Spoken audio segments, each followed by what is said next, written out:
What's good? It's your boy Fanana. All right, man. So, just got a very rare quote from from Deontay Wilder's trainer, Mark Breland. And from what Mark Breland says, hey, this bout between Deontay Wilder and Anthony Joshua isn't going to happen anytime soon, according to what Mark Breland thinks. And the title of this article, which you can find in boxinginsider.com, is Mark Breland on Team Joshua. They want Deontay to face somebody else. Now, thank you to all the subscribers that tuned in for this video. And if you're not subscribed, please subscribe and hit the bell icon so you can be notified of when we release these videos. Also, when we do the live streams, thank you to everybody that supports the channel in the live stream. It really does help us support the cause that the channel is established to work with. So thank you guys very much. I'm going to go through this article and then I'll share my thoughts on it. But, in short, it's somebody somebody that usually doesn't speak very much. And actually, I'm shocked that Mark Breland gave any type of comment to anybody. Usually he's really just a very quiet guy, doesn't like to talk to the press. So, if Mark Breland is speaking up, this is something that is universally thought throughout their camp, and really must have got underneath his skin for him to speak out. If anybody doesn't know Mark Breland, then you're more than likely not a boxing fan. So I won't even explain who he is if you don't know who he is, besides the fact that he's Deontay Wilder's trainer. Okay, Mark Breland on Team Joshua. They want Deontay to face someone else. There was much hope earlier in the week that a heavyweight super fight between WBC heavyweight titleist American Deontay Wilder and British multi-titleist Anthony Joshua would come to fruition. Breaking news for all you at Anthony Joshua fans, Wilder tweeted. The $50 million offer for him to face me next in the U.S. is still available. Today, I even agreed to their offer to face Joshua next in the UK. If he prefers to match up in the UK, the ball's in their court. It's up to them to choose. In a matter of a few days, however, the excitement of the boxing world began to fizzle. There is now a growing belief that Joshua, who is known to sell out entire stadiums, or his team, are not particularly eager to get into the ring with Wilder at any point in the near future, even though it's clear Joshua would be the favorite walking in. One person who doesn't think Team Joshua wants a piece of Wilder at the moment is Wilder's own trainer, Mark Breland. Breland, a former Olympic gold medalist turned two-time world welterweight champion, admits that eventually they're going to have to fight, but he doesn't believe it's going to happen anytime soon. Breland, an extremely tall welterweight in his time, over 6 feet in height, has done exceptionally well with his supersized pupil, but is nearly Wilder's polar opposite when it comes to personalities. Whereas Wilder has become famous for being loud and brash, Breland is quiet and polite. He's the nice guy to Wilder's bad boy. Still, Breland isn't a man to mince words. This is particularly true when it comes to Team Joshua. I don't think they want the bout. He says frankly. Breland makes it clear that while Wilder is forever calling out Joshua when he fights, when Joshua fights, he doesn't talk, which means he doesn't mention mention Deontay Wilder. The perceived lack of mutual eagerness to get into the ring hasn't gone unnoticed. And while few would accuse Joshua of being fearful of Wilder, I would. Breland feels that Joshua's camp sentiment is he doesn't need Deontay, Deontay needs him. Breland points out, however, that Wilder holds the WBC belt, long regarded as the crown jewel of boxing titles. He's got the top belt, Breland said of Wilder, knowing that, without it, Joshua will never be seen as a completely dominant champ. In the meantime, Breland feels as if Joshua won't be facing the kind of competition he should. Ortiz, he points out as an example, that's one bout they will not take. Although Wilder is the biggest bout that can be made at heavyweight. Breland believes Joshua, led by Joshua and promoter Eddie Hearn, are clearly willing to buck fan sentiment, at least for the time being. They want Deontay to face somebody else, he says. And I don't see how he can be wrong about that. It can't be any more clear that that is the case. Now, this interview came out today. Of course, there might be, again, something come way out of left field. But even in talking about this, agreeing to this bout, what does Eddie Hearn say?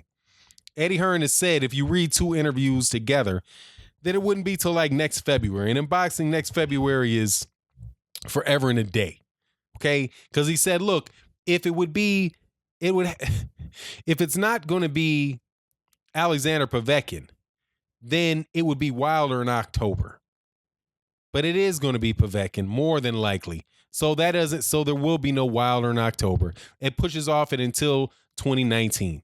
And what did Anthony Joshua say? That he may be ready for Deontay Wilder in 2020.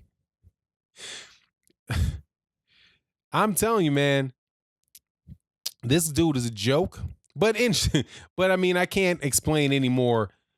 Preaching to the choir, or I'm either preaching to the choir or I'm preaching to devout atheists, one or the other, because the boxing world is completely, most people that are really paying attention to boxing understand that they don't want this bout. Eddie Hearn doesn't want it. Anthony Joshua doesn't want it. For you to turn down $50 million, come on, man. That gives it away right there. But, this is what boxing is now. Boxing is just, hey, as long as, you're the A side.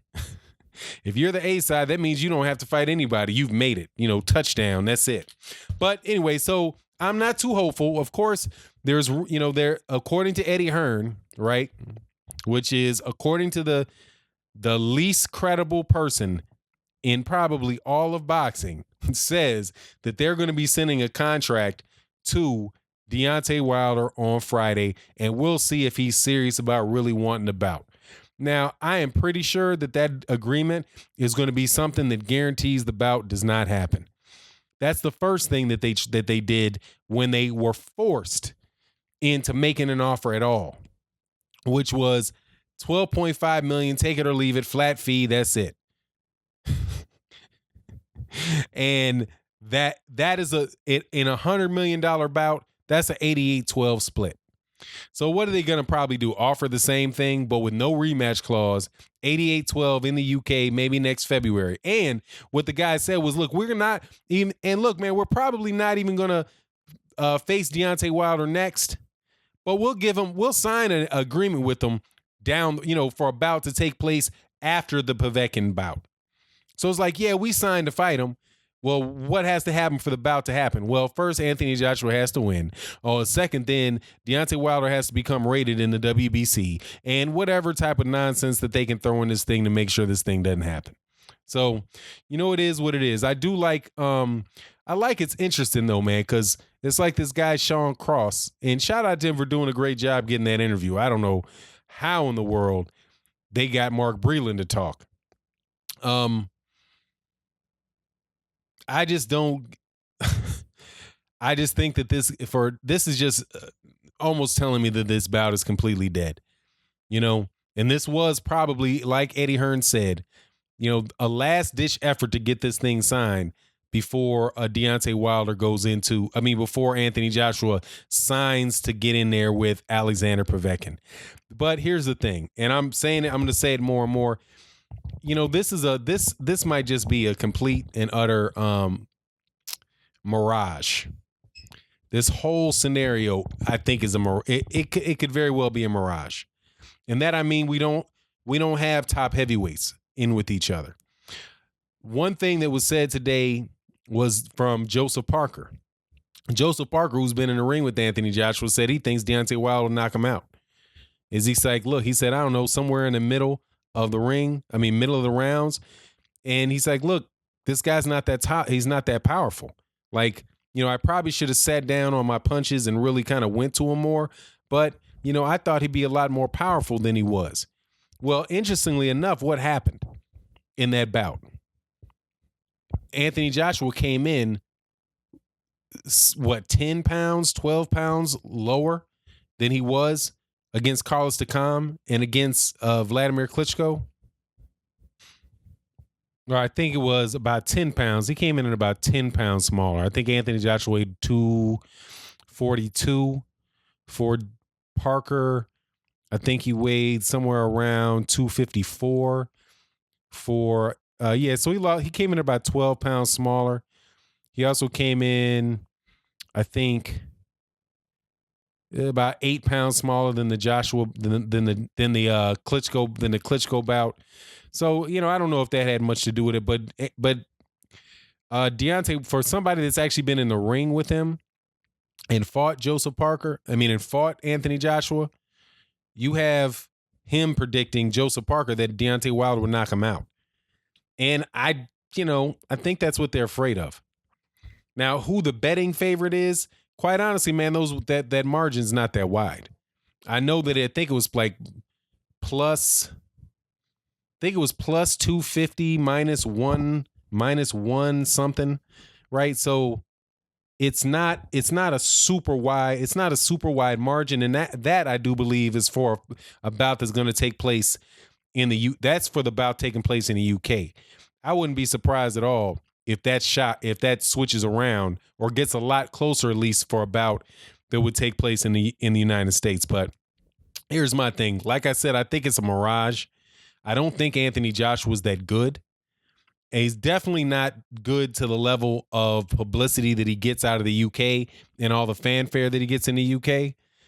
It's just nothing. It doesn't look nothing looks special about Anthony Joshua to me, other than he's marketable. He's a gold medalist from that country. He's a gold medalist from a country that is wild about boxing, and he's a big guy who has good punching power and has good basic fundamentals. But it's just, I don't think there's anything very special about him. And I don't think that they want to I for sure don't think that what he said is true. They want Deontay Wilder to fight somebody else. They want somebody else to knock off Deontay Wilder. And if somebody can manage to exploit Deontay Wilder, what they consider to be Deontay Wilder's weaknesses, right? Which is his unorthodox style. The fact that, they believe that he throws windmills and he's open to getting hit, and, all of the stuff that goes wrong with, technical, the not being technically as orthodox as other boxers are, right? That they hope somebody can land a lucky punch on him, right? Or he has an off night and he loses. And if he has an off night and he loses, then you never have to worry about him again. Whoever that other person is, whoever would be that beats Deontay Wilder, then that would be the very next, in my opinion, that would be the very next bout that Anthony Joshua took. And that's so, in along with what Mark Breland said, I think that's about right. And that's pretty much what Eddie Hearn said. He's been saying that for a year. I think it was 5 days after. There's an interview, I've done it on the channel, an interview that he gave with IFL TV 5 days after 5 days after Anthony Joshua won the belt, and where he laid out that he said he's got an 8-fight plan, or a plan for the next, 4 years for Anthony Joshua, right? And the two people that were not included in that list of boxers were Deontay Wilder and Luis Ortiz. And as you see, Luis Ortiz, Dillian White just ducked Luis Ortiz. And Dillian White ducked Luis Ortiz. It's like, Dillian White, man, Luis Ortiz, there ain't no way in the world Anthony Joshua's going to fight him. And that same article, they were like, look, well, if Luis Ortiz is the mandatory, then, hey, man, maybe we'll just vacate. maybe we'll vacate. That's what they said about Luis Ortiz. And here with Deontay Wilder, they're trying to do everything they possibly can not to face him because he wasn't in that 8-fight plan. And like I said, it's got to be real bad when Mark Breland has something to say with it. And I think it might be because of what Joseph Parker's saying. And by the way, Joseph Parker said that, and I do believe Daniel Dubois said that too. Now, these are two people who've been in the ring with, either sparred with or actually been in live fights with Anthony Joshua, that are saying that they think Deontay Wilder would knock him out. You got Teddy Atlas dang near crying, saying that these guys who should be put in jail if they put Anthony Joshua in the ring with Deontay Wilder. They got same thing with Roy Jones Jr. saying that. So that's what this is. And I don't expect there to be any agreement coming out of this contract that is supposed to be sent today. Though, like I said, and I'll say it again, I am going to cover this issue, as ridiculous as it is, because this thing should have been done with a $50 million offer. With the $50 million on the table, if Anthony Joshua if it was any other boxer, any other heavyweight in the history of the heavyweight division, when they put $50 million guaranteed with 50% upside on a bout that you think is $100 million, that bout would have been made. If it was Mike Tyson, this bout would have been made. If it was Larry Holmes, it would have been made. If it was Muhammad Ali, it definitely would have been made. Sonny Liston, made. Jack Dempsey, made. Jack Johnson, oh my God, that's probably worth more than entire states back then. But, the net present value equivalent of it for any of these guys, done. Jerry Cooney, done. George Foreman, done. Joe Frazier, done. Everybody. Vladimir Klitschko, done. If Deontay Wilder offered Vladimir Klitschko $50 million guaranteed for a bout, Vladimir Klitschko would be unretired tomorrow. Vitaly Klitschko would be unretired tomorrow. But Anthony Joshua turned it down.